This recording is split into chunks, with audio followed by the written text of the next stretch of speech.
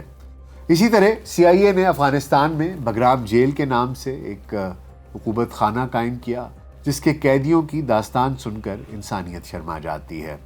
اور رہ گیا گوانتانامو بے۔ اس بدنام زمانہ عقوبت خانے سے کون واقف نہیں ہے۔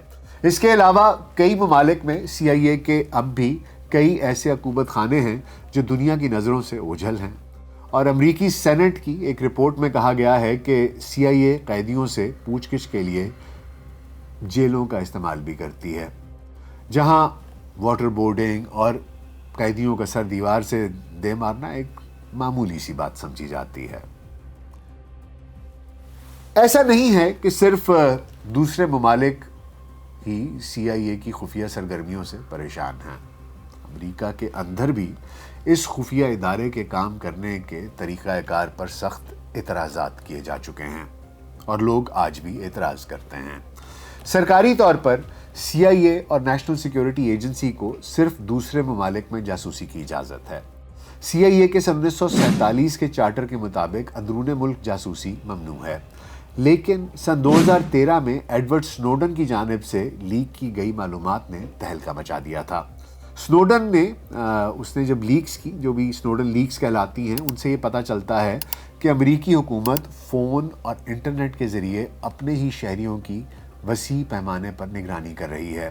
اس پروگرام کے تحت امریکی حکومت نے خفیہ ادارے کو عام شہریوں کی ذاتی ویڈیوز، تصاویر اور ای میلز تک رسائی فراہم کی تھی۔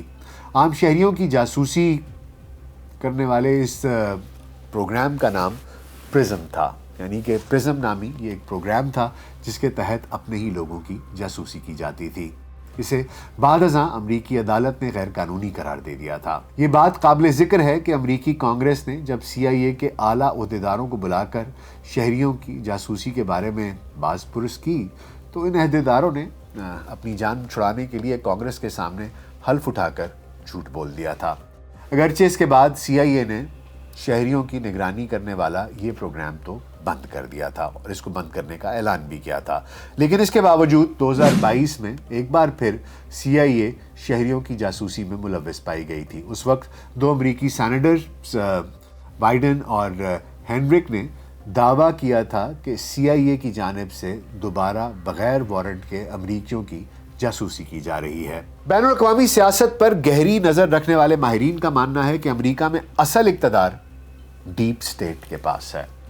ڈیپ سٹیٹ دراصل ایک ایسے نادیدہ نظام حکومت کو کہتے ہیں جس میں ریاست کے اندر ایک ریاست ہوتی ہے۔ خفیہ ادارے، عدلیہ، سول اور ملٹری بیوروکریسی مل کر یہ ریاست کے اندر ایک ریاست قائم کر لیتے ہیں۔ اب تو امریکی ماہرین بھی اشاروں کنایوں میں اس بات کا اعتراف کرتے ہوئے دکھائی دیتے ہیں کہ برسر اقتدار حکومت تو محض دکھاوا ہوتی ہے۔ فیصلہ سازی کا اصل اختیار تو پینٹاگون کے پاس ہے۔ اگرچہ جارج ڈبلیو بش جونیئر سمیت امریکہ کے کئی صدور ایسے ہیں جو CIA پر بہت زیادہ انحصار کرتے تھے، تاہم کئی صدر ایسے بھی ہیں جنہوں نے CIA کے اختیارات پر قدغن لگانے کی کوشش بھی کی ہے۔ ان میں سب سے اہم نام تو سابق صدر جان ایف کینیڈی کا ہے۔ اپنے ایک بیان میں انہوں نے کہا تھا کہ وہ CIA کے پرزے کر کے ہوا میں اڑا دینا چاہتے ہیں، لیکن عجیب بات دیکھیے کہ اس بیان کے 1 مہینے کے بعد انہیں گولی سے اڑا دیا گیا۔ اور یہ بھی ایک دلچسپ بات آپ کو بتاتے جائیں کہ ٹرمپ نے پاور میں آنے کے بعد بہت سی کلاسیفائڈ فائلز کو ڈی کلاسیفائی کرنے کی بات بھی کی ہے، اور ان میں سب سے اہم پریزیڈنٹ جان ایف کینیڈی کی اور ان کے بھائی رابرٹ کینیڈی کی ان کی جو اسیسینیشن کی فائلز ہیں وہ انہوں نے کہا ہے کہ ان کو ڈی کلاسیفائی کیا جائے۔ خیر، کینیڈی کے علاوہ براک اوباما کا شمار بھی ان صدور میں ہوتا ہے جو CIA پر زیادہ انحصار نہیں کرتے تھے، اور موجودہ امریکی صدر ڈونلڈ ٹرمپ تو اعلانیہ طور پر CIA کے مخالف سمجھے جاتے ہیں۔ وہ 2020 کے صدارتی انتخابات میں اپنی شکست کا ذمہ دار بھی CIA کو ٹھہراتے رہے ہیں۔ ٹرمپ نے دوسری ٹرم کے لیے اقتدار سنبھالتے ہی CIA میں خالی اسامیوں پر بھرتی بند کر دی تھی۔ اب انہوں نے اس خفیہ ادارے کو، اس کے تمام ملازمین کو گولڈن ہینڈ شیک کی پیشکش کر کے اس کی طاقت کو مزید کم کرنے کی ایک اور کوشش کی ہے۔ امریکی اخبار وال اسٹریٹ جرنل کے مطابق CIA کے جو ملازمین چین کو کمزور کرنے، ڈرگ کارٹلز کو نشانہ بنانے اور تجارتی جنگ میں ٹرمپ کا ساتھ دے رہے ہیں، وہ اس گولڈن ہینڈ شیک اسکیم کا حصہ نہیں ہوں گے۔